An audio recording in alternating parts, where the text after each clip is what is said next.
ayyaanniif nagaan isiniif haa ta'u waaqayyo abbaa biraa ilma isaa gooftaa keenya fayyisaa keenya Yesuus Kiristoos biraayis ameen. Gooftaa Yesuus Kiristoositti kan jaallatamtan isaanis eegamtanii kan jiraattan ijoolleen waaqayyoo addunyaa kanaa iddoo garaa garaa irratti kan argamtan gama tajaajila sarara qilleensarraatiin yookiis onlaayiniidhaan gooftaa isa jiraataa kan waaqessitan addumaan waldaa maraanataa Yesuus keessatti kan argamtan geggeessitoonni tajaajiltoonni akkasumas amantoonni nagaan waaqayyoo isiniif haa ta'u. Akkam jirtu fayyaa keessanii jiruuf jireenya hafuuraa wanti hundumtuu isin biratti maal fakkaata? Waaqayyoo isa jiraataadhaaf galanni haa ta'u. Gooftaan hundumaa gararraa ta'ee jireenya nuuf laatee nama har'aa nu godhee akka walii wajjiniin arras waaqayyoon waaqessinuuf carraa arganneerraa ani obboleessi keessaniif tajaajilaan keessanii abbaa barraas nagaa kootii waaqayyoo koo isa kabajamaa isa ulfina qabeessaaf galanni haa ta'u.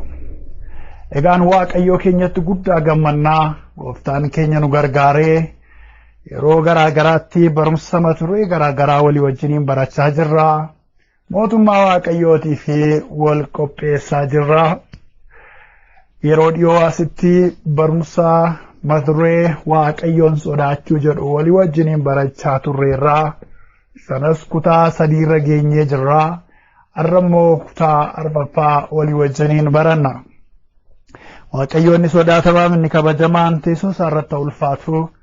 Rasimmoo ulaa waaqaa banee yaada isaa isa gaarii akka nutti dubbatuuf sagalee isaa dhowwaa tokko malee akka nu biraan ga'uuf walii wajjiniin kadhannaa.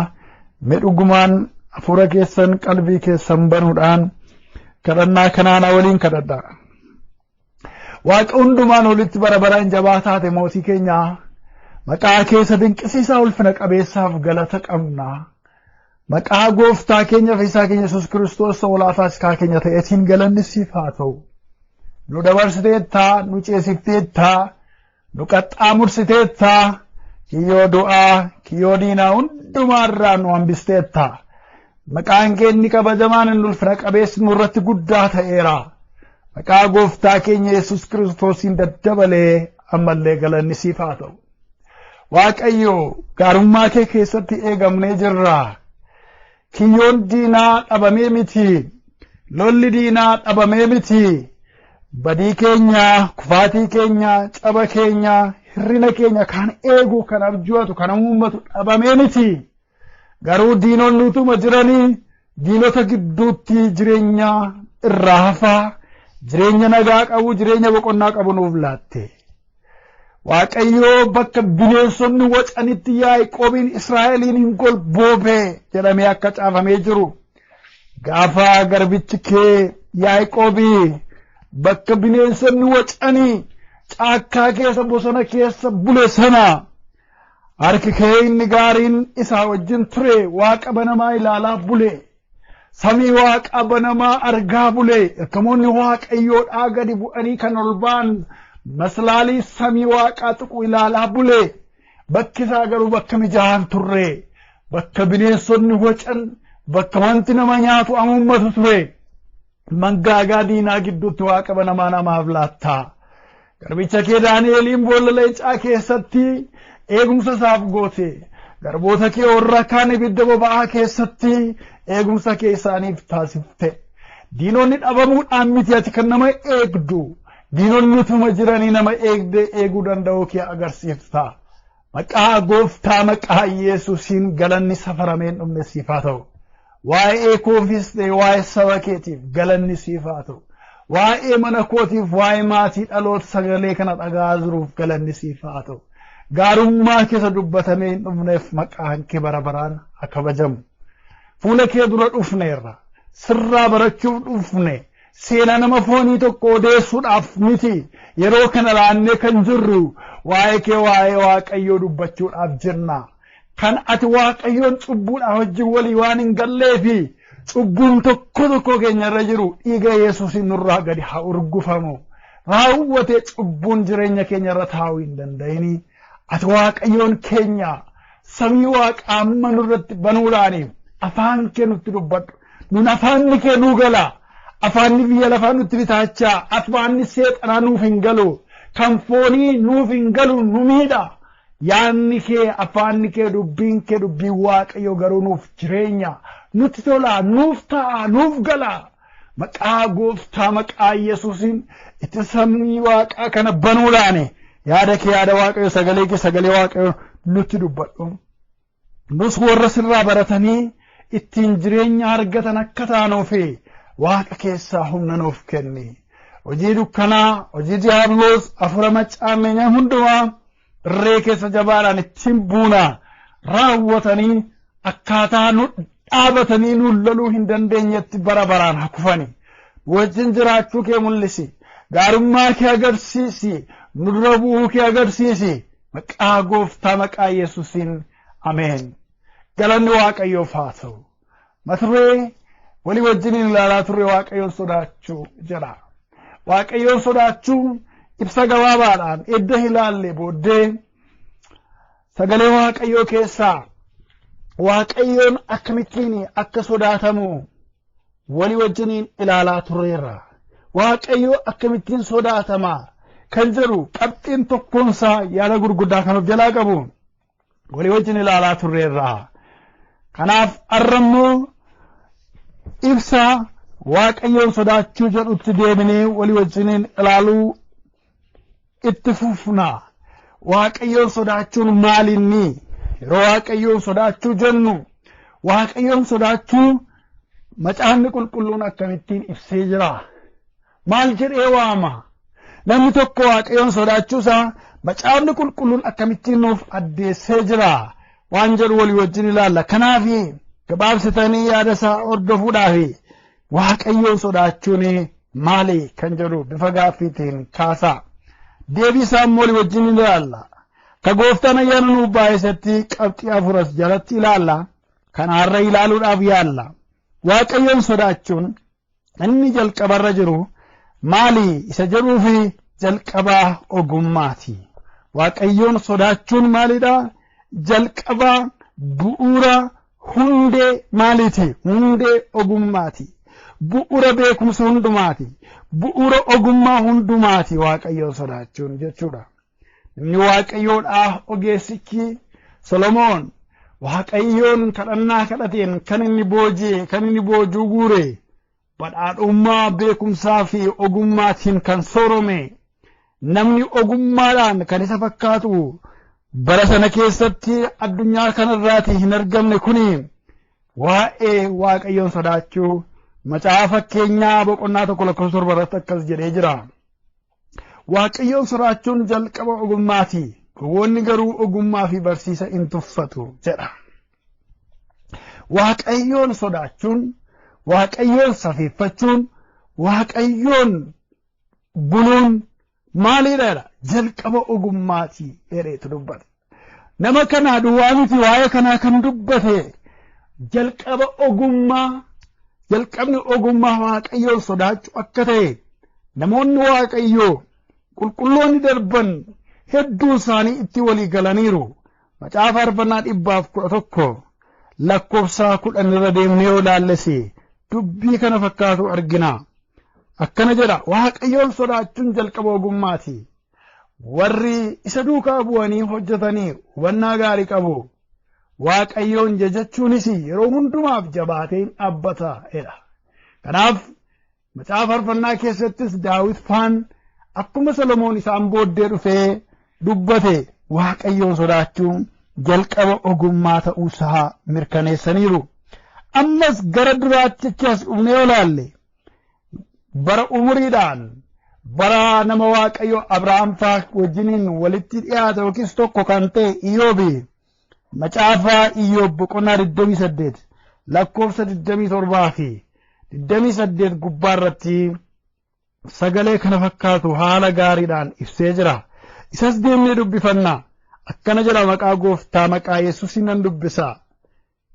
Yommus inni ogummaa ilaalee ibsa ittiin kenne cimsee isa dhaabee qorees isa ilaale. Inni namaan immoo kunoo Waaqayyoon sodaachuun ogummaadha. Waan namaa irraa goruunis hubannaadha jedhe. Lakkoofsa 88 irra deebi'een dubbisa. Namaan immoo kunoo Waaqayyoon sodaachuun ogummaadha.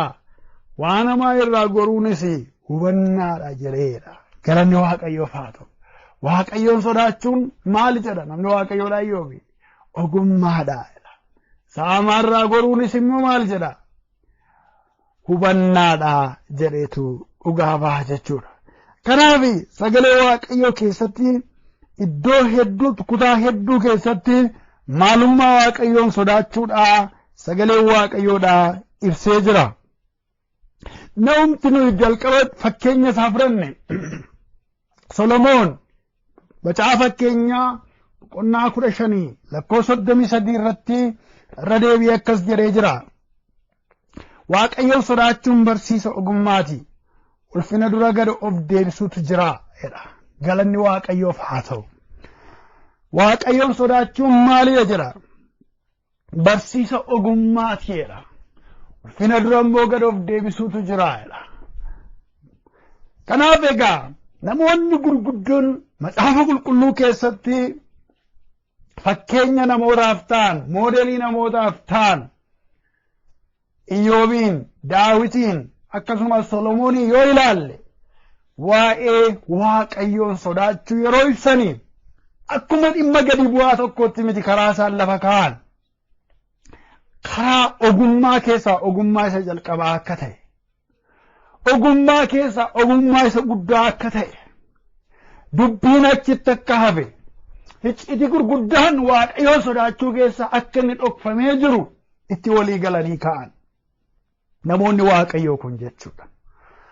Arra yeroo ilaallu namni tokko Waaqayyoon sodaachuudhaaf jedhee yoo inni waan cubbuu baqachuutti ka'e, waan irra daddarbaa baqachuutti yoo eegale, Waaqayyoon sodaachuudhaaf jedhee ejja halalummaa yoo baqate, waaqayyoon sodaachuudhaaf jedhee jettee suusii garaagaraa wantoota akka alkoolii, wantoota akka dhugaatii, wantoota akka jimaa, wantoota namootatti suusii ta'an waaqa tolfamaa namatti ta'an hundumaarraa yeroo inni goree jiraachuutti ka'u, yeroo isheen gortee jiraachuutti kaatu namooti warri kaan warri biyya lafaa keessa jirani nama akkasiitiin nama gaxariidhaa dhufe, nama muudiin isaaf hin galle, faaraa nama ta'e, nama ganaa waan baay'een isaa hafu, nama waan hubanne, joonjaadha, waan tokkoyyuu kan isaaf hin galle, baala garuudha, kun ganaa isaa hafaa jedhanii gadi buusanii yaadu.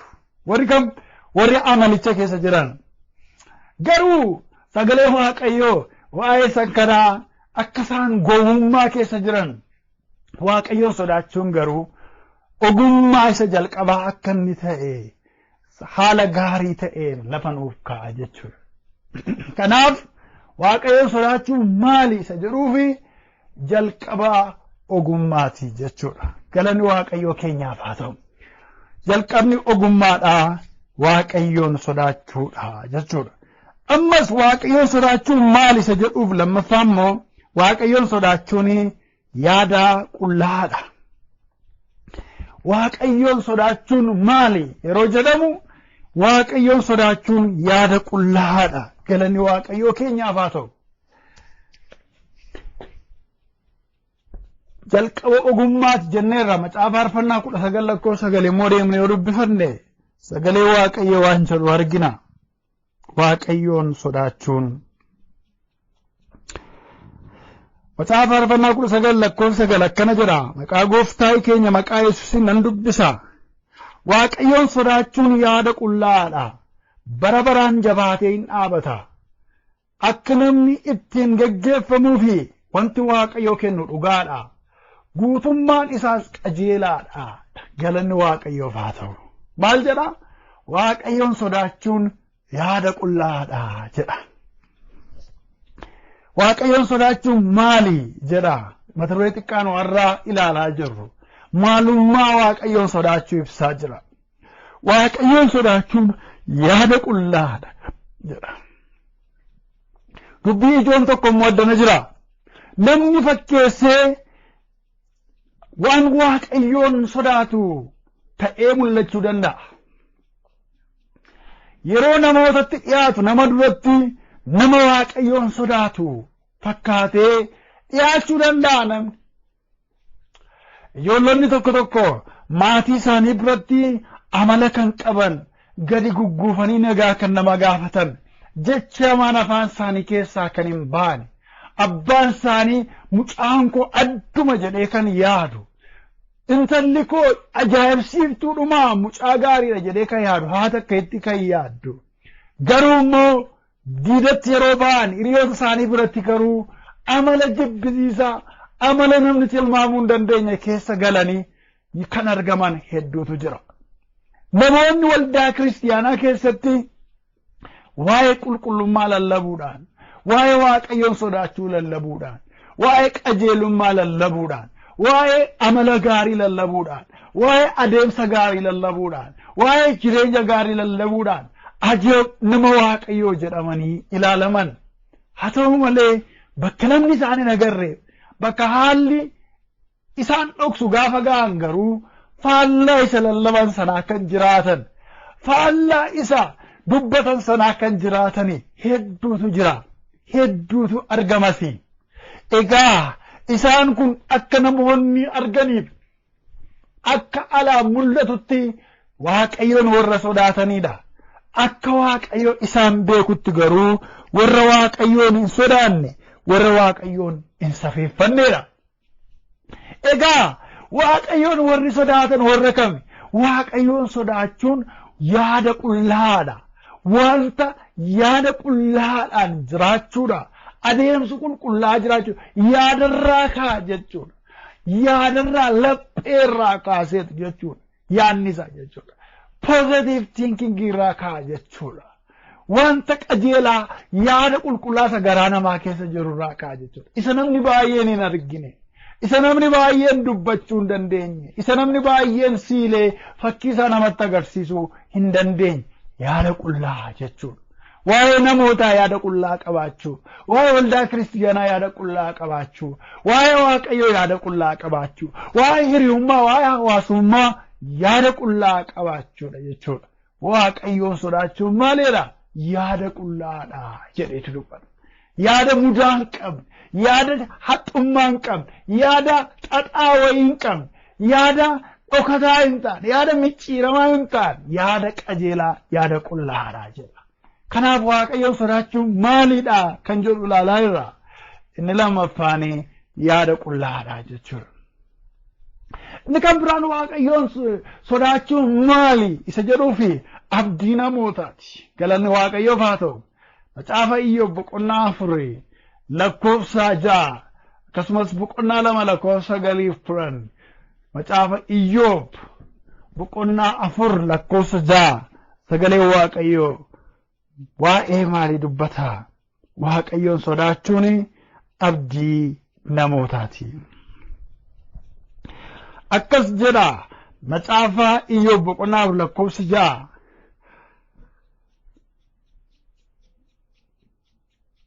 Waaqayyoon sodaachuun kee amanamummaan kee qajeelina karaa keetti jabaachuun keesi abdii kee hin turreere jedha. Galanni Waaqayyoof haa ta'u. Maal jedha? Irra deebiin dubbisa. Waaqayyoon sodaachuun kee qajeelummaan kee qajeelina karaa keetti jabaachuun keesi abdii kee hin turreere. Galanni Gooftaa isa jiraataadhaaf haa ta'u. Nama Waaqayyoo Iyyoobitti dubbata. Elifaaz namni jedhamu. Ati Waaqayyoon sodaachuun, ati qajeelummaan jiraachuun, qajeelinatti jabaachuun kee akkasumaan hin turreen yaa Iyyoob. Maal ture waan kana yaadatta miti? Ati kana kan gochaa turteef Waaqayyoo achi keessaa abdii wayii waan qabduufidha. Calluma jettee namoonni godhuuf gochaa turte utuu hin taane, namoonni akkasumatti waan raawwataniif jettee raawwatta utuu hin taane, gaafa Waaqayyoon sodaattu, gaafa qajeelinatti deddeebitu, ati koo waa tokko keessatti abdattee turteen yaa Iyyoob jedhe Elifaaz. Dhugumaa ijoollee Waaqayyoon sodaachuun abdii namootaati. Waaqayyoo warra isa sodaataniif waan qopheesse waan qabu. Waaqayyoo warra isa sodaataniif waan kuusee kaayee jiru waan qabuufi isa sodaachuun, isa safeeffachuun abdii namootaati. Calluma jedhanii miti Waaqayyoodhaaf kan bulan. Calluma jedhanii miti Waaqayyoon kan sodaatan. Waaqayyoon sodaachuu keessaa waan namaa dhufutu jira. Waaqayyoon sodaachuu keessaa waan namaaf ba'utu jira. Namni immoo kan inni jiraateera jedhu, namni immoo kan inni jiraateera jedhamu yookiis immoo in jiraata jireenyatti jira jedhamu yoo abdii godhateedha, yoo abdii qabaateedha. Kanaachi jireenyi kan namaan qabu abdiin hin jiru taanaan garatti deemaa jirru fuuldura keenya gaafa yaadnu abdii wayii nutti mul'atu taanaan jireenyi iyyuu nuuf hiika hin qabu. Jireenyi iyyuu nuuf foolii gaariillee nuuf hin qabu. Jiraachuu keenyaaf illee Waaqayyoon hin galateeffannu. Gaafa Waaqayyoon sodaatan arra sana hundumaa keessan galu. Kutaa ittaanu keessatti garuu gaafa Waaqayyoon sodaatan wantoota ta'an tokko lamaan ilaaluu hin eegalla. Amma jeneraal gooneetu yaaduma isaa duwwaa isinitti hima. Waaqayyoon sodaachuun abdii namootaati.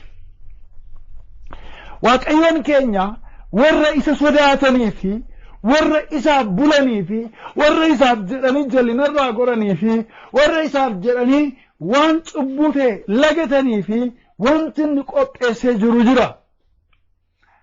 Abdiidha. Abdiitu isa keessa jira. Calluma jedhanii namni godhuuf abbaan keenya gochaa waan turanii fi haadholiin keenya gochaa waan turanii fi abaabiliin keenya raawwachaa waan turanii fi nus kana raawwannaadha utuu hin taane dubbichi icciitii wayii tokko qaba. Innis abdiitu keessa jira. Kanaaf Waaqayyoon sodaachuun maali? abdii namootaati kan jenneef kanarra dhaabbanneeti. Galanni Waaqayyoof haa ta'u. Firoota gaafa irraa umuriin keessaniin akka barbaade ta'utu barbaadu, akka barbaade utaaluutu danda'u, fedha isaas utuu qabu, akka barbaade oolee buluudhaafi utuu dheebuu qabu, dargaggummaan umuriin haalli mijaan cubbuudhaaf diriiree utuu jiru hin ta'u. Nama madaalu ani Waaqayyoon sodaadha kan jettani, ani Waaqayyoon qaba kan jettani, akka nama Waaqayyoodhaa Yoseefi cubbuudhaaf haalli mijaan diriiree utuu jiru. Yoseef cubbuudhaaf haala mijaa akkamii keessa galee yaadattu. Haati manaan Phoxiifaaraadhaa yeroodhaa gara yerootti gaaffii kanatti dhiyeessaa turte. Yeroodhaa gara yerootti akka inni isheedhaa wajjin ciisuuf gaafachaa turte.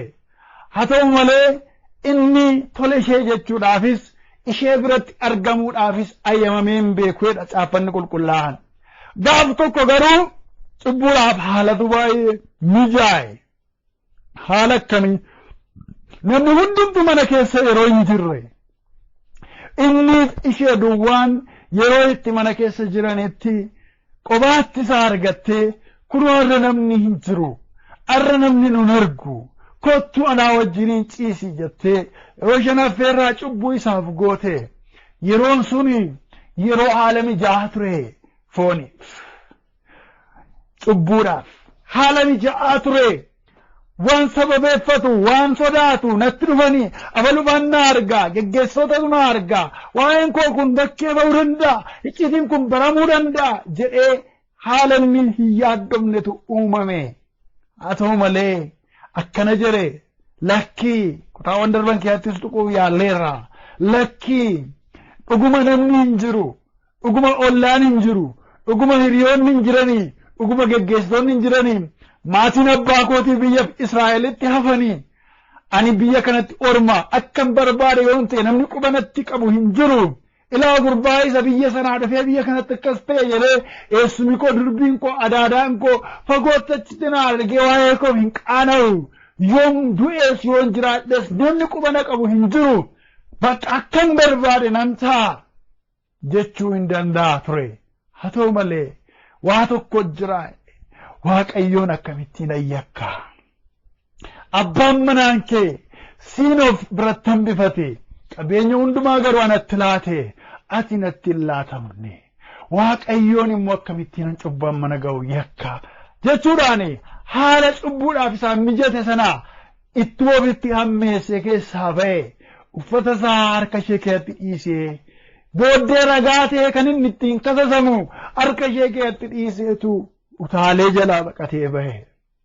Arraa cubbuudhaaf haala mijaa'atu qabdanii namni barbaade kan isin hin agarre, jaarsolii waldaa kan isin hin agarre, namni isin saalfattan kan isin hin agarre, cubbuudhaaf balballi baay'een banamee utuu afaan banee isin liqimsu barbaadu hin ta'u. Waaqayyoon inni itti amanu kanan jaallatu, Waaqayyoon inni itti amanu kun cubbuu kana hin keessummeessu.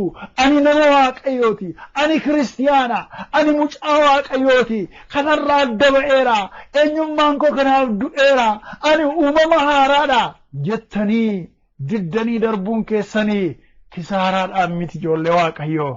Gocha isin gootan kana keessa abdiitu jira misraachoo. Wanta isin raawwachaa jirtan kana dudduuba abdiitu jira. Jireenya booreedhumaaf namni wal ilaalee godhu gochaa tutuu hin taane kan Waaqayyo kakuudhaan itti walii gale as keessa abdiitu jira. Kanaaf Waaqayyoon sodaachuun kee, qajeelinatti jiraachuun kee, qajeelummaatti jabaachuun kee, abdii kee hin turreeree jedhee Elifaaz Iyyoobiin yaadachiisuudhaaf hamma dandeettii isaatii yeroo yaalu dhugaa kana dubbate. Eeyyee Waaqayyoon sodaachuun, Waaqayyoof buluun, Waaqayyoof jecha hamaarraa goruun, Waaqayyoof jecha waan silaa akka salphaatti keessa lixanii nyaatamuun danda'amu jedhanii darbuun abdii namootaati ijoollee Waaqayyoo. As keessa abdiitu jira. Maqaan Waaqayyoo keenyaa bara baraan kan kabajame haa ta'u. Namni Waaqayyoodhaa Iyyoob boqonnaa 2 lakkoofsa 9 irratti akkana jedhee ture.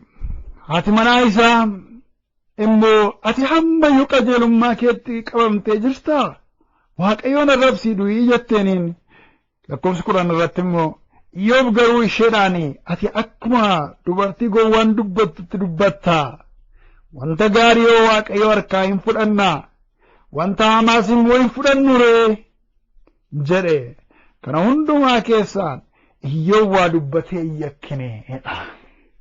Rakkini hundumtu eddarratee gaheeti fayyaansaas qabeenyi isaa dhume fayyaansaas gaafa rukutame Iyyoobi ammayyuu qajeelummaa isaatti jabaate ammallee Waaqayyoon sodaachuutti jabaate. Kana booddee maallaa godha Waaqayyo dhufee kunoo qabeenyi koo 10,000 lakkaaman dhumanii kunoo ijoolleen koo miidhagduun babbareedduun utuun ilaalu na jalaa dhumte. Kana booddee Waaqayyo dhufee maallaa godha yoo barbaade anaanis ajjeesu hin jenne namni Waaqayyoodhaa Iyyoob maalitti jabaate ammayyuu Waaqayyoon sodaachuutti jabaate akka inni Waaqayyoon arrabsuuf akka inni Waaqayyoon gadi buusuuf sodaa Waaqayyo keessaa akka inni ba'uuf manuma keessaa affeerraan isaaf dhufee ture. Karuma gaa'ila isaatii carraan akkasii isatti hiixatamee ture.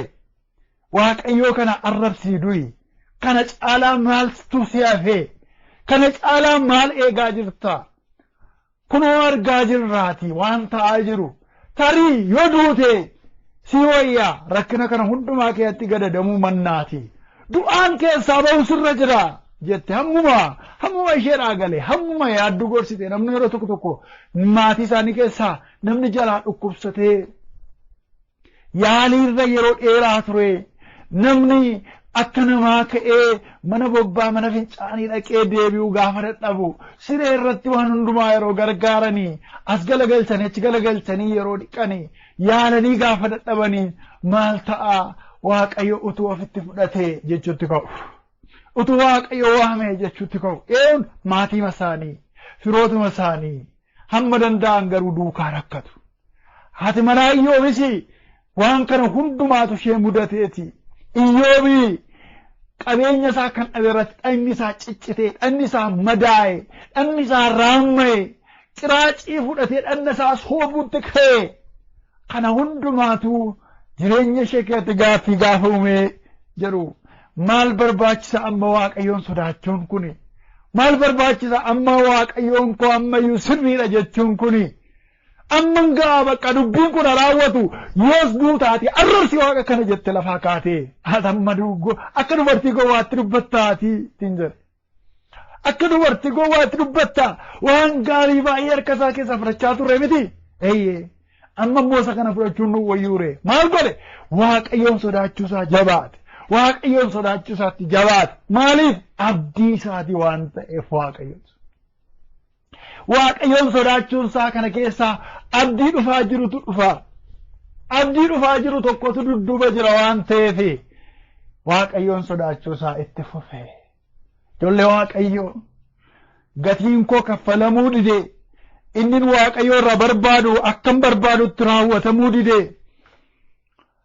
anofumaan hamma humna kooti Waaqayyoon gammachiisuudhaaf tattaafadhaa kan koo garuu furmaatan arganne jechuudhaani abdii Waaqayyoo irratti qabdan amantii Waaqayyoo irratti qabdan jijjiirina ammallee abdii keessan isa godhadhaa yoo turellee hin dhufaa gaafa dhufu waan dachaa fidee dhufaa nama Waaqayyoo Iyyoob irratti kana nutti agarsiiseera inni arfaffaan Waaqayyoon sodaachuun maal isa jedhuufi qabeenyadha ulfinadha jireenyadha Waaqayyoon sodaachuun maalidha Waaqayyoon sodaachuun qabeenyadha. Macaafuma fakkeenyaa boqonnaa 22 lakkoofsa 4 deemnee olii wajjin ilaalla sagalee Waaqayyoo keenyaa keessaati. Macaafa keenyaa boqonnaa 22 lakkoofsa 4 gadi of deebisuu fi Waaqayyoon sodaachuun qabeenya ulfinaa fi jireenya namaaf hin kennaa galanni Waaqayyoof haa ta'u maalidha gadi of deebisuu fi Waaqayyoon sodaachuun qabeenya ulfinaa fi jireenya namaaf hin kennaadha. Kanaaf Waaqayyoon sodaachuun maalidha isa jedhuuf qabeenyadha. Itti dabalee maalidha kutaama kanarraati jireenyadha. Itti dabalee maalidha kutaama kanarraati ulfinadha. Maaltu Waaqayyoon sodaachuun. Qabeenya nuuni lakkaa'annuudha Waaqayyoon sodaachuun keenya. Tarii baankii keessaa wanti nu himannu dhibuu danda'a yookiin immoo gadi bu'aa ta'uu danda'a. Tarii wanti nuyi balbala keenya kun qabeenya kooti jennee dubbannu maasii keenya keessaa kun qabeenya kooti jennee kan dubbannu kaazinaa keenya keessaa kun qabeenya kooti jennee wanti nuti hin dhaadannu dhibuu danda'a yookiin immoo xiqqaachuu danda'a. Gara Waaqayyoon sodaachaa jirtu. Gara Waaqayyoof jettanii hamaarraa goraa jirtu. Gara Waaqayyoof jettanii cubbuudhaa wajjiniin waliin mormaa jirtu. Garuu sababii mucaa Waaqayyoof taatanii fi yaada seexanaa keessaa ala baasanii jiraachaa jirtu. Isin baga gammaddan warri kana gootan. Isin abbootiin qabeenyaa. Abbootiin qabeenyaa warra fooqii ijaaran miti. Abbootiin qabeenyaa warra konkolaataa lakkoofsa baay'eedhaan himatan miti. Abbootiin qabeenyaa warra birrii biiliyooniidhaan akkaawuntii isaanii keessaa dubbataniif addunyaan biiliyooniiriidha maltii miiliyooniiriidha jedhanii maqaa isaanii faarsan miti. Sababiinsaa isaan kun qilleensadha. Arra jiru boriin badu. Qilleensi hamaan tokko bubbee hamaan tokko bokkaa jabaan tokko yoo ka'e gamoowwan gurguddaan see tokkotti gaaraa ta'anii seenaan isaanii achii badaa. Konkolaataan ajaa'iba jedhamu tokko balaan tokko itti bu'ee sima tokkicha daaraa ta'ee namas fudhatee ofiisaatis babbadaa. Qabeenyi baankii jiru qabeenyi maalirra jiru saamamee badee mootummaan jijjiiramee haalli wayii ta'ee seenaansa achii baduu danda'a. Namumti qabeenyicha qabu du'ee baduu danda'a. Sun hundumtuu waan salphaatti baduu danda'an qilleensadha. Iddoon itti kuufamanii jiranis amansiisoo miti. Kaazinaan birriin keessa taa'u inni sibiilli jabaan sun amansiisaa miti. Baankiin qawweedhaan eegamu inni guddaadha jedhamee yaadamu sun amansiisaa miti.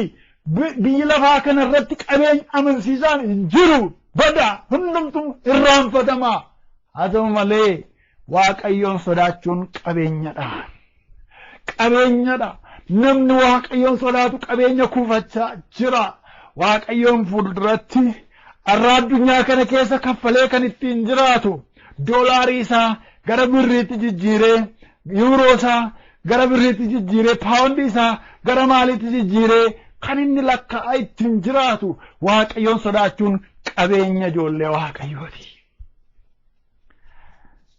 Eessatti kuufatan warri kun Waaqayyoon biratti kuufatan baankii Waaqayyoo keessatti kuufatan warri Waaqayyoon sodaatan achii qabu isaan achii baafatu addunyaan kun gaafa raafamtu isaan baankii Waaqayyoo keessaa baafatu addunyaan kun gaafatti galgalaa'e bokkaa hamaan dudduubaan yeroo dhufu bokkaa yendoon qaqawween dudduubaan yeroo dhufu addunyaan kun yeroo hollattu yeroo raafamtu yeroo itti qorru jiraachuu isheetiif yeroo konfidensii dhabdu yeroo diddiigamaa caccabaa kukkufaa dhuftu ijoolleen Waaqayyoo warri baankii Waaqayyoo keessatti kuufatanii isaan confidence qabu isaan waa'ee jireenyaa beeku isaan waa'ee ulfinaa beeku isaan waa'ee qabeenya isaanii beeku isa isaan baasuu danda'u baaftuu isaanii gaarii godhanii beeku warri kam warri Waaqayyoodhaan sodaatanii. Waaqayyoon sodaachuun maalidha jenne qabeenyadha. Maqaan Waaqayyoo keenyaa bara baraan haa kabajamu. Egaa Waaqayyoon sodaachuun maali? Jalqabaa arraka walii wajjin ilaalle qabxii afuriidha. Inni jalqabaa Waaqayyoon sodaachuun jalqaba ogummaati jenne. Galanni Waaqayyoof haa ta'u.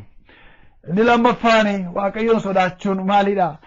Yaada qullaadha jennee walii wajjin ilaalle. Inni sadaffaan Waaqayyoon sodaachuun abdii namootaati jennee walii wajjin ilaalle. Inni arfaffaan Waaqayyoon sodaachuun qabeenya jennee ilaalle. Akkasumas jireenya ulfinaa. Galanni Waaqayyoo keenyaaf haa ta'u.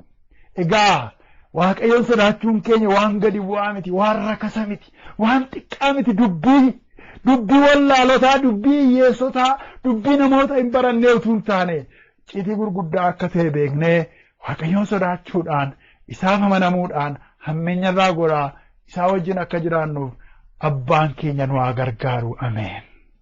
Gooftaa walii wajjin galateeffannee xumurra. Sagalee keessa dinqisiisaa isa jiraataa isa hin dabarree isa jireenya of keessaa qabuun gara keenya waan dhufteef maqaa gooftaa keenya fayyisaa keenya Yesuusitiin galanniif ulfinni kabajamuun si duwwaadhaaf haa ta'u. Yaada kee isa dinqisiisaa, gargaarsa kee isa guddaa, ho'a kee isa amansiisaadhaanii jireenya keenya waan ijaaraa jirtuuf galanni siif haa ta'u. Warra jaallattuu fi warra yaadarraa qabdutti dheekkamtee karaatti deeffattaa, warra yaadarraa qabduuf ijoollee kee jajjabeessitee daandiitti agarsiiftaa. Kanaaf sagaleen kee kun owwaa tokko malee nu qaqqabeera. Isa du'a mo'ee kee ilma kee Yesuus Kiristoosiin galatoomii kabajamii ulfaadhu. Akkuma yaada kee, akkuma barsiisa kee, akkuma sagalee kee kanaatti si sodaachaa si wajjin akka jiraannu, si kabajaa si wajjin akka jiraannu, si sabeeffachaa si wajjiniin akka jiraannuuf, of deebisuudhaan si wajjin akka jiraannuuf maqaa gooftaa maqaa Yesuusiin ayyaana nuuf baay'isi. Yaadni kee sodaan kee nu keessaa hin bariin, yaadni mataa keenyaa nu hin mo'iin, qalbiin keenya ulfaatee ulfina kee nu keessaa hin fuudhiin. Ati nurratti mo'ii si dhaga'aa, siif ollachaa, si sodaachaa akka deddeebinuuf garaa keenya mo'ii. Qalbii keenya mo'ii, yaada keenya qulleessi. Kana waan gooteef bara baraan ulfaadhu. Maqaa gooftaa keenya fayyisaa keenya Yesuus Kiristoositiin. Ameen. Waaqayyo baraaf jireenya keessan haa eebbisu. Kun kutaa arfaffaadha. Yoo Waaqayyo jedhee kutaa shanaffaa torbanitti fufna.